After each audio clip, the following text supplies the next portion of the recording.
पिछले कुछ दिनों से पूरा देश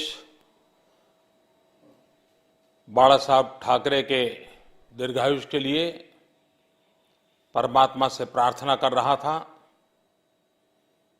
बाला साहब ठाकरे एक योद्धा की तरह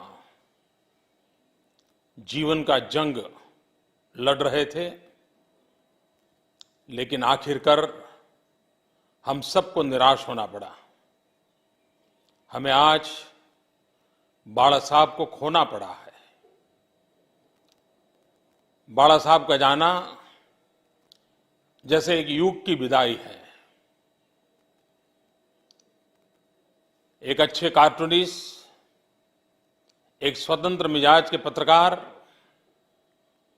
और अपने विचारों के आधार पर महाराष्ट्र को झकझोरकर हिंदुस्तान की राजनीति में अपना स्थान बनाने का सामर्थ्य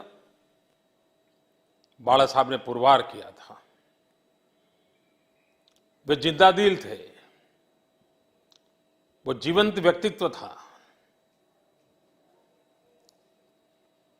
वो संघर्ष भी जी जान से करते थे और स्नेह भी उसी जिंदा दिली से करते थे।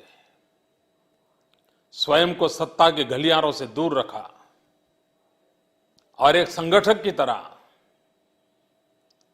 एक पूरा जन आंदोलन खड़ा किया, एक राजनीतिक दल खड़ा किया। देशभक्ति में कभी भी वो कोई कॉम्प्रोमाइज सहन नहीं करते थे। बाला साहब की विदाई से देश में प्रखर देशभक्ति के एक विचारक हमने खोए हैं। व्यक्तिगत रूप से मुझ पर उनका अपार स्नेह रहा है।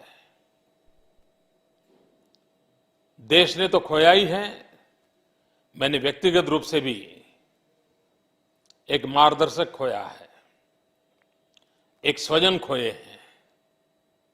मैं बाला साहब को आदरपूर्वक अंजलि देता हूं। उनके परिवारजनों को ईश्वर शक्ति दे, ये प्रार्थना करता हूं।